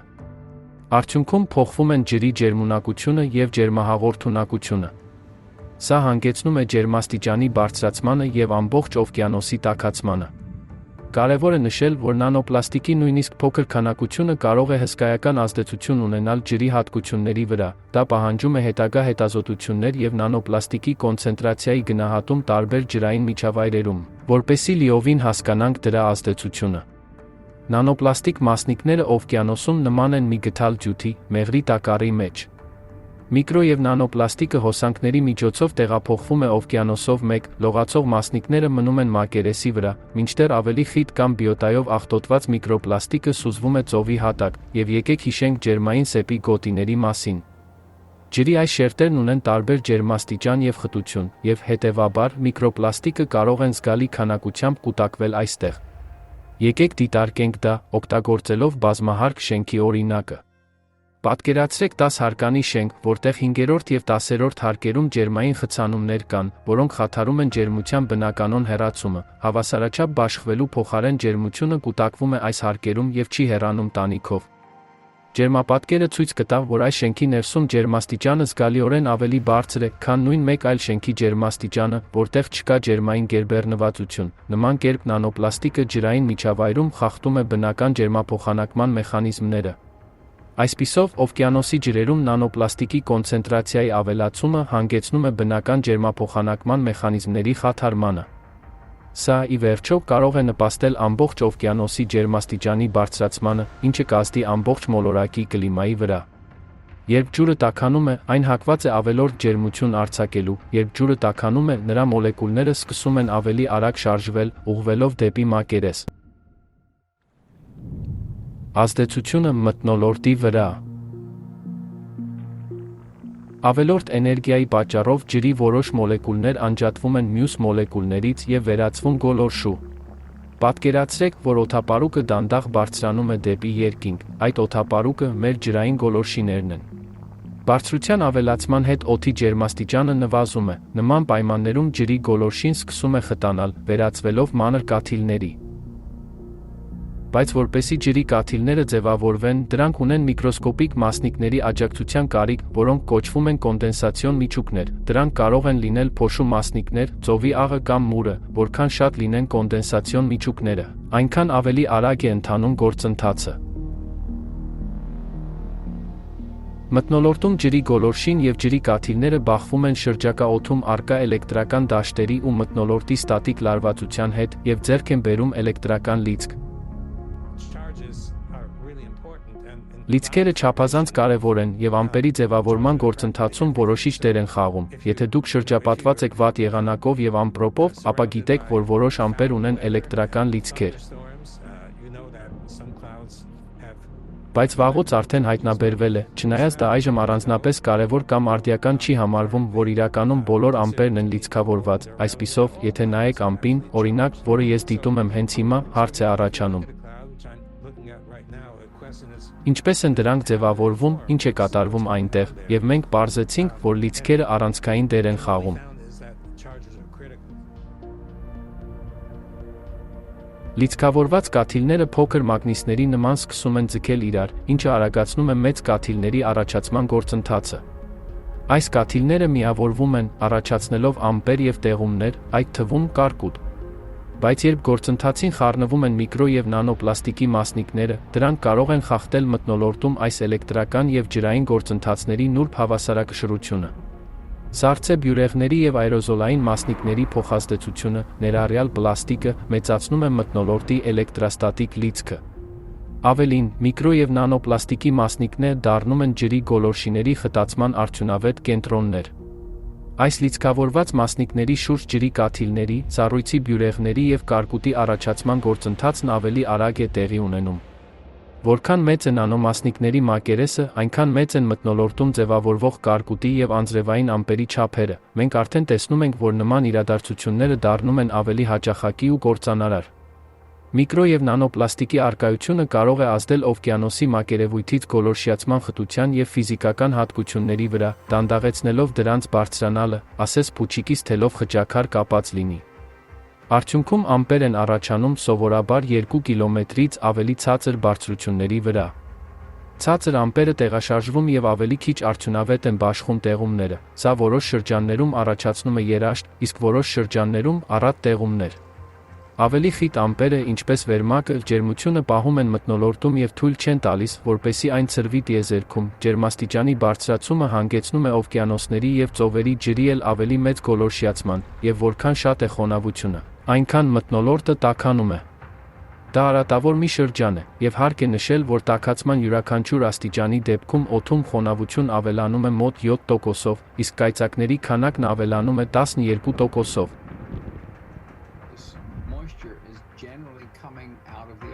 Այս խոնավությունը հիմնականում ստացվում է օվկիանոսներից, փոթորիկների ժամանակ ապահովելով լրացուցիչ անձրևներ։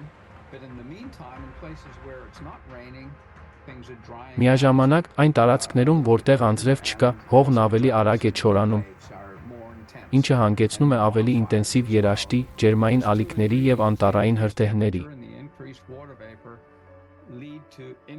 Ջերմաստիճանի բարձրացման և մթնոլորտում ջրի գոլորշու պարունակության ավելացման համակցությունը բերում է նրան էլ ավելի մեծ անկայունություն։ Սա հանգեցնում է կոնվեկցիայի ավելացման և ավելի շատ փոթորիկների, դրանցից մի քանիսը, ամենաուժեղները, վերաճում են ամպրոպի։ Այս պայմանները մեծացնում են ուժեղ ամպրոպների վտանգը։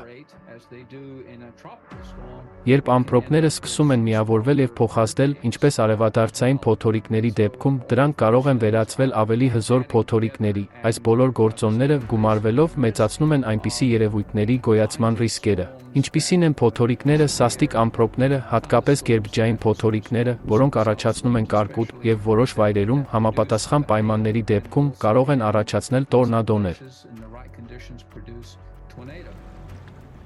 Օվկիանոսի ծայրահեղ տաքացումը եւ մթնոլորտում ավելցուկային էլեկտրաէներգիան եւ ջերմությունը հանգեցնում են կլիմայական իրավիճակի վատթարացման, անոմալ կարկուտը, անձրևները, հզոր փոթորիկները, տորնադոները, կայծակները եւ սփրայթները տագնապալի ուշքնությամբ ավելանում են, կլիմայի փոփոխությունը դառնում է ավելի կործանարար եւ վտանգավոր։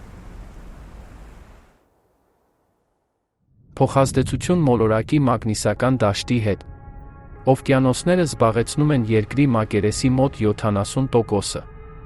Սրանք պարզապես ջրի հսկա ջրամբարներ չեն, այլ բարդ էլեկտրական համակարգ, որը փոխազդում է մոլորակի մագնիսական դաշտի հետ։ Մագնիսական դաշտը պաշտպանում է Երկրի մակերեսը արևային քամուց եւ տիեզերական վտանգավոր ճառագայթումից։ Այն գործում է որպես յուրօրինակ վահան։ Առանց նրա գոյության մթնոլորտը կոչնչանար։ Երկրի մագնիսական դաշտը ստեղծվում է մոլորակի խորքերում, որտեղ հեղուկ արտաքին միջուկը անընդհատ պտտվում է պինդ ներքին միջուկի շուրջ, հանդես գալով որպես հսկա բնական գեներատոր։ Այս դաշտը գեներացվում է միջուկի կողմից եւ փոխազդում է օվկիանոսների եւ մթնոլորտի էլեկտրական երևույթների հետ, աղերի շնորհիվ ծովի ջուրը կարող է էլեկտրաէներգիա փոխանցել, ինչպես մեր տների լարերը, ուստի եւ օվկիանոսը փոխանցում է էլեկտրական հոսանքները։ Բայց երբ օվկիանոսներն ու մթնոլորտը աղտոտվում են պլաստիկի, հատկապես նանոպլաստիկի բարձր կոնցենտրացիաներով, ջրի քիմիական եւ էլեկտրական հատկությունները փոխվում են, որքան շատ է ջուրը աղտոտված, այնքան ավելի է տուժում մթնոլորտը։ Երբ աղտոտված ջուրը գոլորշիանում է, այն իր հետ վեր է հանում մետաղներ, միկրոպլաստիկ եւ այլ նյութեր։ Պատկերացրեք, որ դուք ունեք ձեր ձեռքի ափի չափ հզոր մագնիս, բայց բավական է կողքը մի կտոր երկաթ դնեք, եւ այն դեպի իրեն կցքի մագնիսական դաշտի մի մասը, նվազեցնելով մագնիսի ընդհանուր ուժը։ Դրա նման մի բան է տեղի ունենում մթնոլորտի եւ ջրոլորտի հետ։ Սա կարող է հանգեցնել մագնիսական դաշտում տեղային անոմալիաների, եւ սա պետք է դառնա ուսումնասիրության առարկա, հատկապես կլիմայի գլոբալ փոփոխության ժամանակաշրջանում։ Այո, մենք հիմա գիտենք, որ մոլորակի կլիմայի վրա օվկիանոսի ազդեցության հիմնական գործոնը, դա նրա տաքացումն է, եւ միկրոպլաստիկն ավելի է խորացնում գործընթացը։ Անհրաժեշտ է, որ մոտ ապագայում առավել վճռական գործողություններ ձեռնարկվեն օվկիանոսը մաքրելու նպատակով, մոլորակը եւ մոլորակի կենդանի կյանքը պահպանելու համար։ Այսօր արդեն ամենաբարձր մակարդակներում կա գիտակցում, որ մենք սրընթաց մոտենում ենք անդառնալիության կետին։ Ջրային ճգնաժամ։ Ջրի տնտեսության համաշխարհային հանձնաժողովի զեկույցում, որը հրապարակվել է 2024 թվականի հոկտեմբերին, ասվում է, որ մարդկության պատմության մեջ առաջին անգամ ջրի համաշխարհային ցիկլը խաթարված է։ Կլիմայի փոփոխությունն ավելի մեծ ու լուրջ ազդեցություն է թողնում ջրային ռեսուրսների հասանելիության վրա։ Այս տասնամյակի վերջում քաղցրահամ ջրի պահանջարկը կգերազանցի առաջարկը 40%-ով, քանի որ աշխարհի ջրային համակարգերը ենթարկվում են աննախադեպ ծանրաբեռնվածության։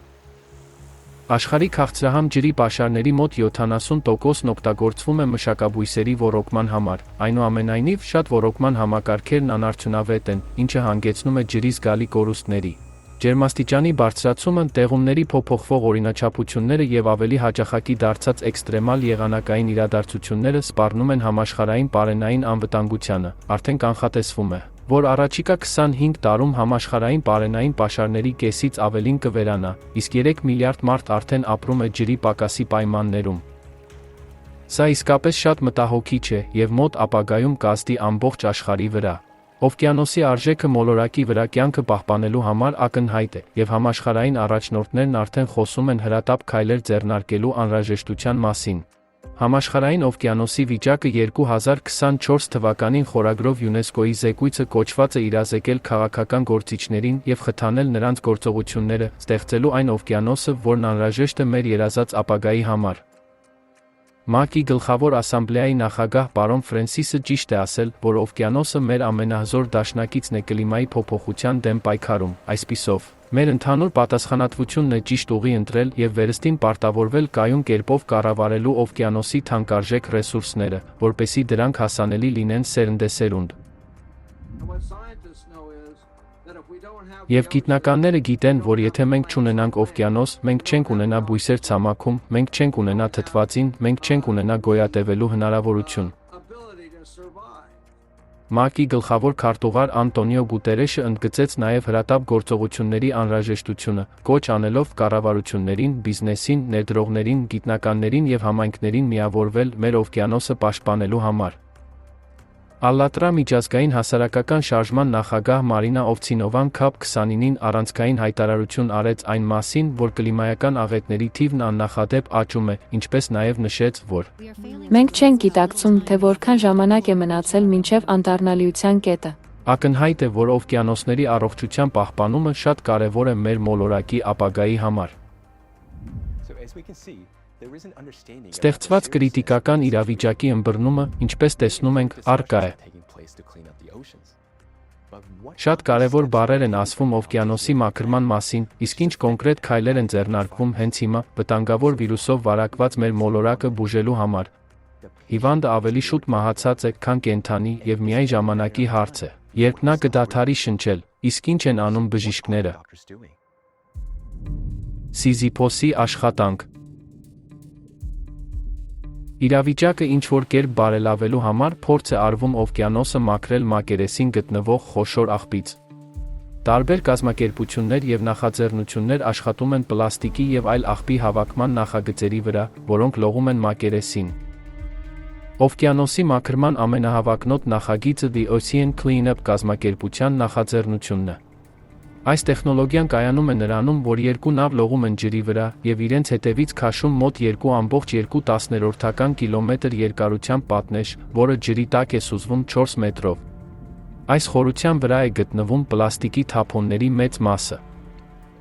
Աղբը հավաքվում է մեծ պարկի մեջ, և երբ այն լցվում է, այն տեղափոխվում է նավերից մեկի վրա, որտեղ պլաստիկը տեսակավորվում և փաթեթավորվում է։ Դրանից հետո պարկը կրկին իջնում է ջրի մեջ, և գործընթացը սկսվում է նորից։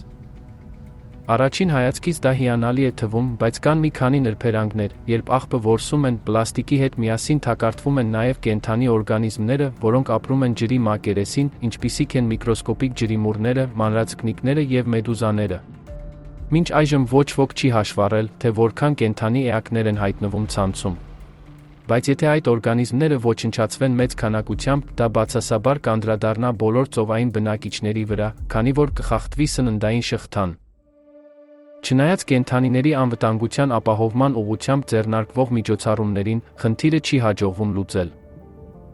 2024 թվականի նոյեմբերի դրությամբ The Ocean Cleanup նախագծի մասնակիցները համաշխարհային օվկիանոսից հավաքել են մոտ 20,000 տոննա պլաստիկ։ Սա կարևոր քայլ է, բայց խնդրի մասշտաբով դա ասես մի կաթիլ լինի ծովի մեջ, համաշխարհային օվկիանոսում լողում է մոտ 200 միլիոն տոննա աղբ, և ամեն տարի այդ թիվն ավելանում է ևս 11 միլիոն տոննայով։ 20,000 տոննան կազմում է օվկիանոսի ողջ աղբի ընդամենը 0,1%-ը։ Օվկիանոսների մաքրման խնդիրն ուսումնասիրելիս բազմաթիվ հարցեր են առաջանում։ Օրինակ, եթե նույնիսկ ամբողջ պլաստիկն օվկիանոսից հանենք, ինչ ենք նախատեսում անել դրա հետ։ Ի վերջո, այսօր վերամշակվում է պլաստիկի 9%-ից ոչ ավելին։ Ստացվում է, որ կրկին պետք է նետենք աղբանոց։ Բացի այդ, աղբահանությունը աներևակայելի թանկ է։ Խաղաղօվկիանոսյան մեծ աղբավայրը շատ հեռու է ցանկացած երկրի ափերից, այնպես որ ոչ ոք պատասխանատվություն չի ստանձնի և գումար չի հատկացնի այն մաքրելու համար։ Չարլզ Մուրի կարծիքով, այս աղբավայրի մաքրելը կսնանկացնի ցանկացած երկրի, որը կփորձի դա անել։ Իսկ համաշխարհային օվկիանոսում լողում են թվով 5 այդպիսի աղբի կղզիներ։ Օվկիանոսից աղբը հեռացնելը, երբ ամեն տարի հազարավոր տոննա թափոններ են հավաքվում, իսկ դրա փոխարեն միլիոնավոր տոննա թափոններ կրկին նետվում են աղբավայրեր, դա իսկապես Սիզիփոսի աշխատանք է։ Օվկիանոսը հնարավոր կլինի մաքրել միայն այն ժամանակ, երբ դա դառնա ողջ մարդկության խնդիրը, այլ ոչ թե պարզապես առանձին ակտիվիստների նախաձեռնությունը։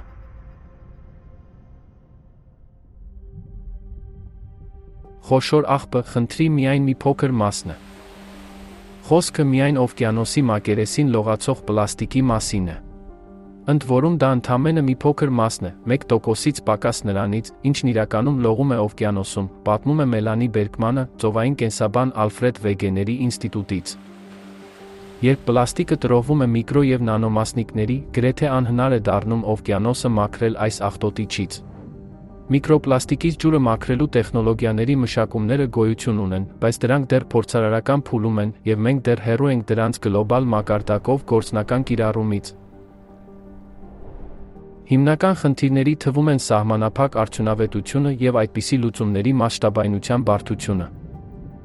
Բայց նույնիսկ եթե մենք հավաքենք ամբողջ խոշոր աղբը, ապա ինչ անել միկրոպլաստիկի հետ։ Ի վերջո, այն տարածված է օվկիանոսի ամբողջ հաստույթով, հատկապես նրա հատակին, եւ հենց միկրոպլաստիկն է ներկայացնում հիմնական սպառնալիքը։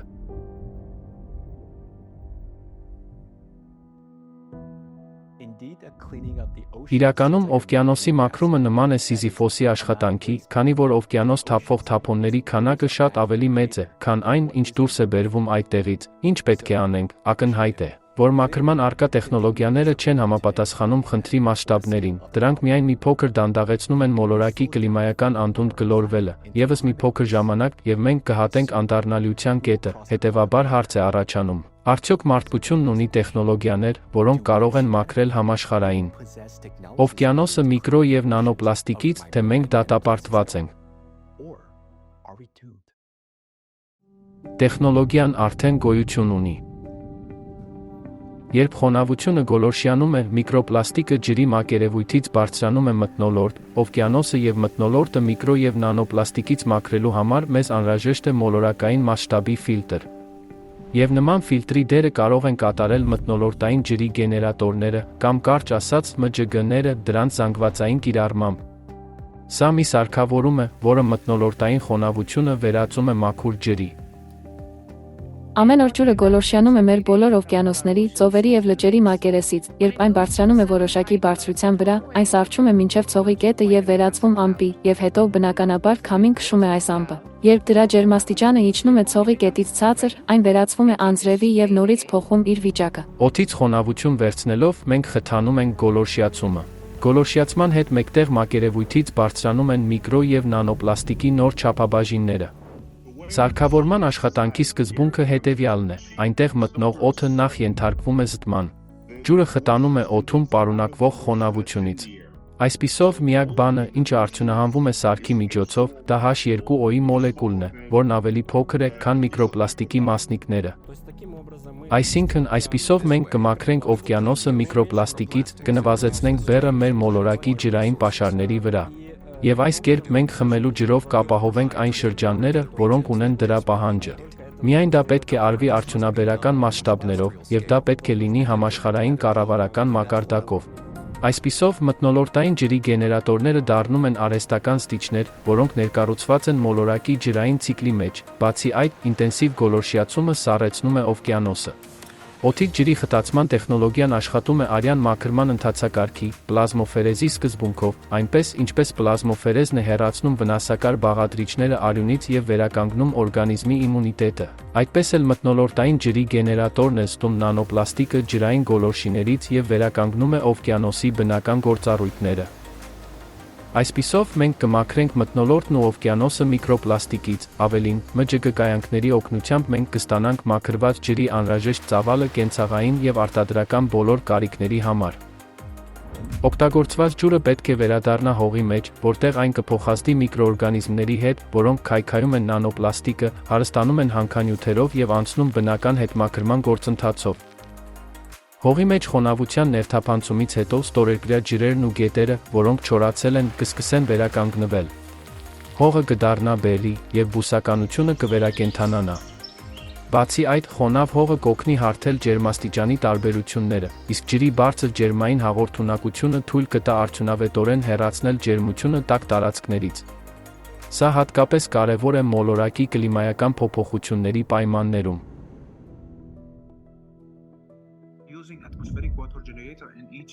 Օգտագործելով մթնոլորտային ջրի գեներատոր յուրաքանչյուր տանը, դուք այլևս երբեք կարիք չեք ունենա օգտագործել պլաստիկ շշեր։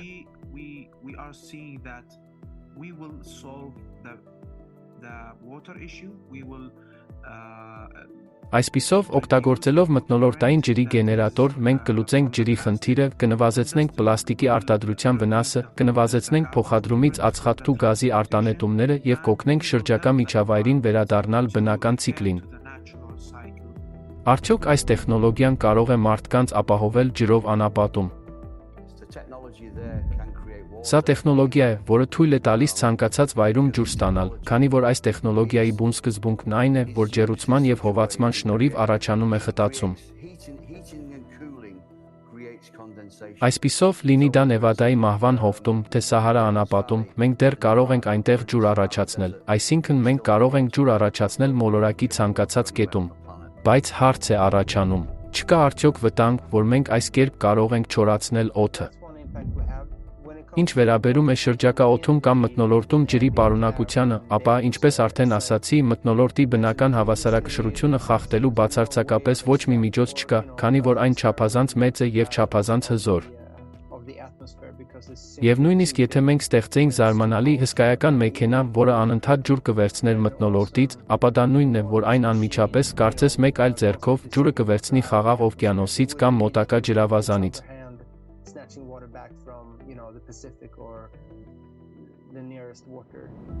Բացի այդ, երբ մթնոլորտից ավելորդ խոնավություն ենք վերցնում, ծայրահեղ անձրևներն ու քամիները նվազում են, այն նաև մաքրվում է մեթանից և CO2-ից։ Մթնոլորտային ջրի գեներատորների ակտիվ օգտագործման ընդամենը 2-ից 3 տարվա ընթացքում օվկիանոսը և մթնոլորտը զգալիորեն կմաքրվեն, մաքրելով օվկիանոսը միկրոպլաստիկից, մենք կվերականգնենք դրա ջերմային հաղորդունակության գործառույթը։ Օվկիանոսը նորից կսկսի ջերմությունը արտահանել դեպի մթնոլորտ, որից հետո դա կցրվի տիեզերքում։ Սա կմեղմացնի կատակլիզմների կործանարար ազդեցությունը։ Բացի այդ, անցումը ՄՋԳ-ներին թույլ կտա նվազեցնել կախվածությունը ցամաքային և ստորգետնյա ջրային աղբյուրներից։ ՄՋԳ-ները կարող են արտադրել անհրաժեշտ քանակությամբ ջուր ինչպես խմելու, այնպես էլ արդյունաբերական կարիքների համար։ Դրանք կենսական նշանակություն կունենան ջրային ճգնաժամի պայմաններում և կապահովեն ջրամատակարարման կայունությունը։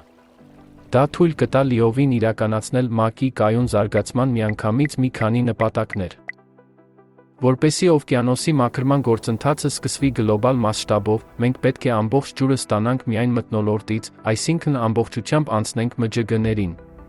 Ի վերջո, որքան շատ խոնավություն վերցնենք մթնոլորտից, այնքան ավելի ինտենսիվ կլինի գոլորշիացումը, ինչը նշանակում է, որ օվկիանոսի մաքրման գործընթացը կարագանա։ Իսկ ՄՋԳ-ների խնայողական էներգամատակարարման համար մենք պետք է ներդնենք էներգիայի անվառելիք գեներատորները (EAG-ներ)։ Եվ, իհարկե, մենք պետք է դադարեցնենք օվկիանոսը աղբի թափոններով աղտոտելը։ Բացի այդ, իրականացնել կոյուղու համակարգերի վերակառուցում, այս քայլերը կհանգեցնեն գիտատեխնիկական հեղափոխության, կապահովեն կայուն ջրամատակարարում և կնվազեցնեն կլիմայի վրա բացասական ազդեցությունը։ Այսպիսով, արդեն 3-ից 5 տարի անց օվկիանոսը գործնականում կվերականգնի իր ջերմահաղորդիչ գործառույթները։ Եվ այս ամենը մենք պետք է անենք հնարավորինս շուտ։ Այնպես որ, սա հիանալի նորություն է։ Պարզվում է, որ գոյություն ունեն տեխնոլոգիաներ, որոնք կարող են փրկել մեր մոլորակը և մարդկանց կործանումից, այսպիսով, մենք շանս ունենք, մեզ մնում է միայն լուծել կազմակերպչական հարցերը և իրականացնել լուծումը։ Բայց այստեղ մեկ այլ խնդիր է առաջանում։ Կլիմայական մոդելները, որոնք հաշվի են առնում բոլոր մարդածին գործոնները, ինչպես պարզվեց, հեռու են իրականությունից։ Այն, ինչ կանխատեսվում էր 100-ից 150 տարի հետո, տեղի է ունենում հենց մեր աչքի առաջ։ Գիտնականները սկսում են ընդունել, որ կա այլ բան, ինչ-որ բան, բացի մարդածին ազդեցությունից, այս ինչ-որ բանի գործողությունը հանգեցնում է էլ ավելի մեծ անհամապատասխանության տեսական մոդելի և իրականության միջև։ Եկեք այն կոչենք X գործոն։ X գործոն։ Համաշխարհային միջին ջերմաստիճանը չի արտացոլում կլիմայի իրական փոփոխությունը, քանի որ որոշ շրջաններ շատ ավելի արագ են տաքանում։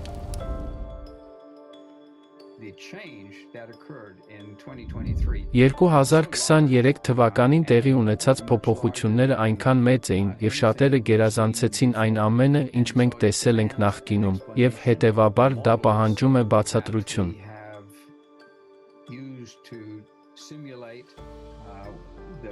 Այն մոդելները, որոնք մենք օգտագործում էինք կլիմայի սիմուլյացիայի համար, բավականաչափ լավ բացատրություն չեն տալիս։ Եվ մենք գտնում ենք, որ այս ամենի արդյունքում որոշ փոփոխություններ են տեղի ունենում օվկիանոսային հոսանքների և մթնոլորտային քամիների հատկություններում, այսպիսով, չնայած լրացուցիչ ջերմությանը, այն տեղափոխվում է օվկիանոսային հոսանքներով և մթնոլորտով և կենտրոնանում է որոշակի տարածքներում այնպես, ինչպես մենք երբեք չենք տեսել։ Համաշխարհային գիտական հանրությունը անհանգստությամբ է հետևում, թե ինչպես են կլիմայի վատթարացման միտումները գերազանցում իրենց կողմից կանխատեսված մոդելները, ինչում է ժամանակակից կլիմայական մոդելների այսպիսի ոչ ճշգրտության պատճառը։ Որոշ փորձագետներ կարծում են, որ դրա հիմնական պատճառներից մեկը խորհրդավոր X գործոնն է։ 2023-ի ռեկորդային ջերմաստիճանը, այնուամենայնիվ, անհանգստացրել է գիտնականներին և ակնարկում է որոշ խորհրդավոր նոր գործընթացների մասին, որոնք կարող են տեղի ունենալ, ասում է ՆԱՍԱ-ի գլխավոր կլիմայագետ Գևին Շմիդտը։ Սա ոչ միայն ռեկորդ էր, սա ռեկորդ էր, որը գերազանցեց նախորդ ռեկորդը ռեկորդային տարբերությամբ։ Միևնույն ժամանակ, երկարաժամկետ միտումները մեզ համար հասկանալի են, և դրանք պայմանավորված են ջերմոցային գազերով, մարդածին ազդեցությամբ։ Բայց այն, ինչ տեղի ունեցավ 2023 թվականին, հենց դա էր, իսկ հետո էլի մի բան էլ գումարած։ Եվ այդ գումարած ինչ-որ բանը շատ ավելին է, քան մենք ակնկալում ենք կամ դեռ կարող ենք բացատրել։ Այս ֆիլմում մենք անդրադարձել ենք օվկիանոսի ջերմաստիճանի բարձրացման պատճառներից մեկին, և սա հենց օվկիանոսի ջրի հատկությունների փոփոխությունն է։ Նանոպլաստիկը ազդում է ջրի ջերմունակության և ջերմահաղորդունակության վրա, պահպանելով ջերմությունը օվկիանոսային ջրերում։ Բացի այդ, կան նաև ջերմոցային գազեր, որոնք տաքացնում են մթնոլորտը, իսկ մթնոլորտը տաքացնում է օվկիանոսի մակերեսը։ Բայց արդյոք այդ գործոններն ի վիճակի են այդքան մեծացնել օվկիանոսի տաքացումը, եթե արևից ներհոսքը մնում է նույնը, իսկ բոլոր մարդածին գործոնները հաշվի են առնված կլիմայական մոդելներում։ Ենթադրվում է, որ օվկիանոսը սկսել է լրացուցիչ ջերմություն ստանալ այլ աղբյուրներից։ Ուսումնասիրությունները ցույց են տալիս, որ միջին օվկիանոսային հատվածները վերջին 60 տարիների ընթացքում տաքանում են 15 անգամ ավելի արագ, քան նախորդ 10,000 տարիների ընթացքում, և այդ տաքացման տեմպերը արագանում են։ Խորը շերտերի նման ջեռուցման համար, որտեղ արևի ճառագայթները չեն թափանցում, պահանջվում է հսկայական քանակությամբ էներգիա։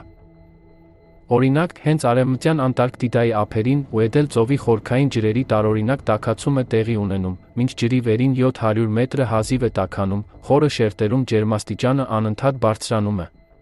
Այս անոմալիան մի քանի բացատրություն ունի, բայց ոչ մի պատճառ դեռ 100%-ով հաստատված չէ։ Որտեղից է հայտնվում լրացուցիչ ջերմությունը օվկիանոսի խորքերում։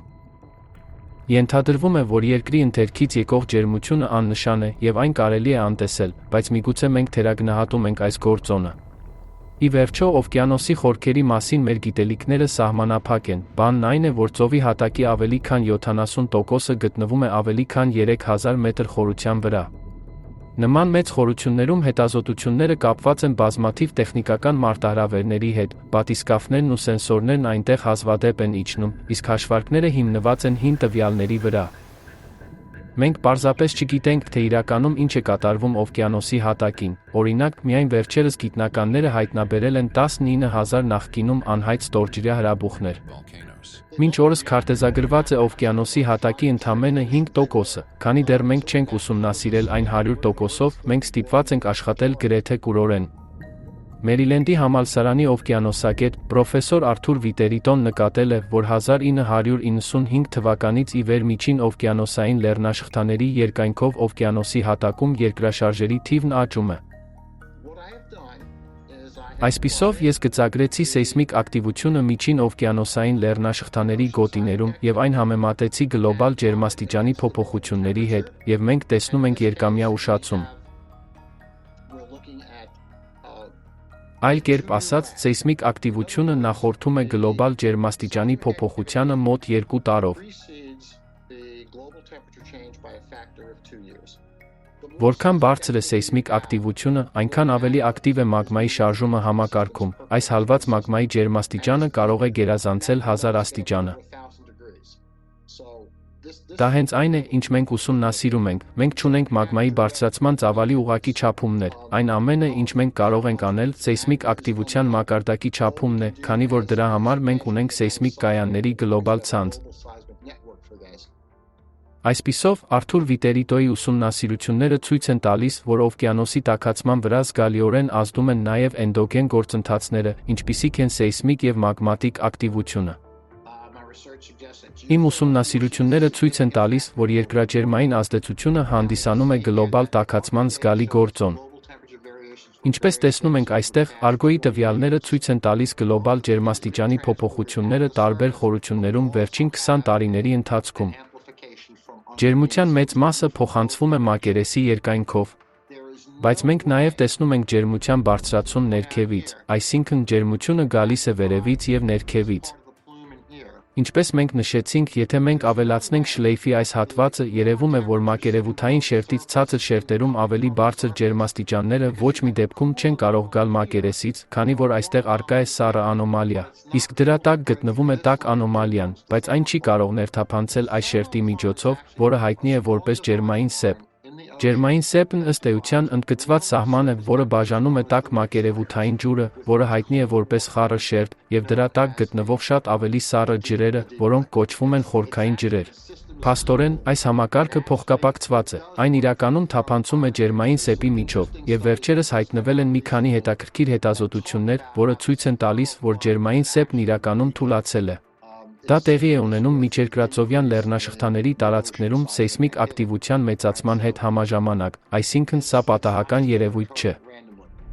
Այսպիսով, մակերևույթի վրա ջուրը սառչում է, իսկ դրա տակ ջուրը տաքանում է, հասկանում եք, սա ապացույցն է այն բանի, որ երկրաջերմային ջերմությունը խորքից բարձրանում է դեպի մակերես։ Վերընթաց ջերմային կոնվեկցիան էլ ավելի է ուժեղացրել այս գործընթացը, թուլացնելով ջերմային սեպը և ավելացնելով օվկիանոսի ջերմունակությունը։ Մենք բախվել ենք նոր իրականության X գործոնի հետ, կարծես թե սա է վերջին տասնամյակների ընթացքում մոլորակի վիճակի վատթարացման հիմնական պատճառը։ Միկրո և նանոպլաստիկը միայն մեծացնում է դրա ազդեցությունը։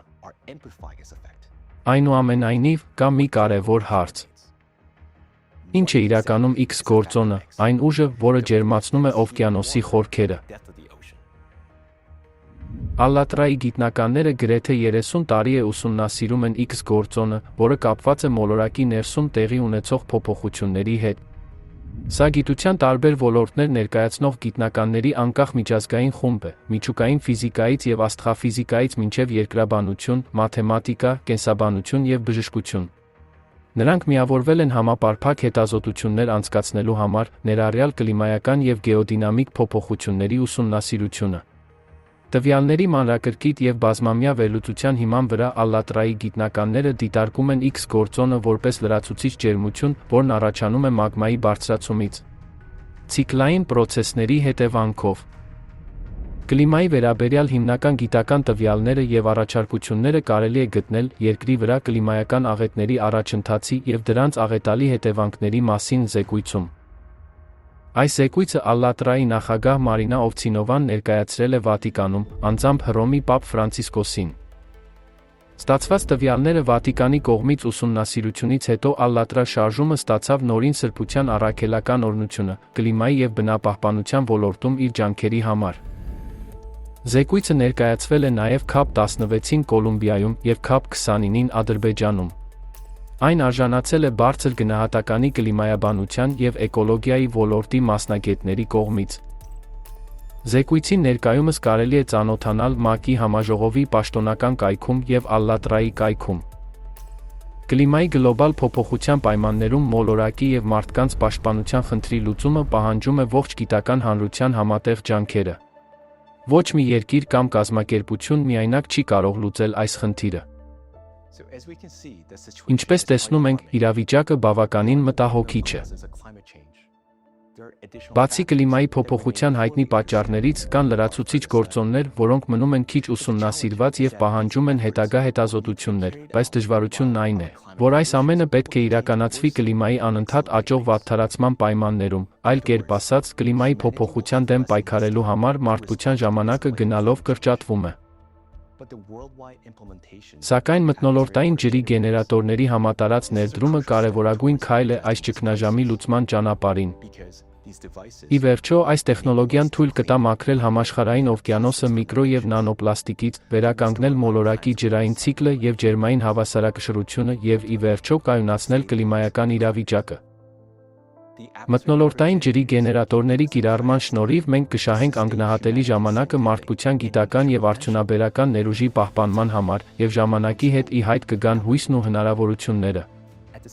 Միևնույն ժամանակ հասարակության մեջ պետք է ստեղծվեն պայմաններ, որոնք թույլ կտան բոլոր երկրների գիտնականներին բաց համագործակցել, ազատորեն կիսել գիտելիքները եւ համատեղ աշխատել, իշահ մարդկության եւ հանուն նրա գոյատևման։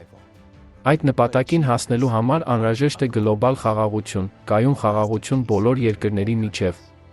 Միայն նման պայմաններում մենք կարող ենք իսկապես դիմակայել կլիմայական ճգնաժամին եւ հաղթահարել այն։ Ցանկանում ենք ընդգծել, որ այս վավերագրական ֆիլմում ներկայացված գաղափարներն ու հետազոտական ուղղությունները հեռանկարային եւ գործնական մոտեցումներ են առաջարկում կլիմայի փոփոխության հետ կապված խնդիրների լուծման համար, որոնց հետ մենք այսօր բախվում ենք։ Դրանց մանրամասն ուսումնասիրությունը բեկում կկատարի մեր մոլորակի վրա տեղի ունեցող գործընթացների ըմբռնման մեջ։ Փոփոխության ուժը մեր ձեռքերում է։ Միասին մենք կարող ենք մարտահրավերները վերածել անհավանական առաջընթացի հասնելու հնարավորությունների։ Ժամանակն է գործել հանուն մոլորակի, հանուն մեզ եւ հանուն սերունդների, որոնք կգան մեզանից հետո։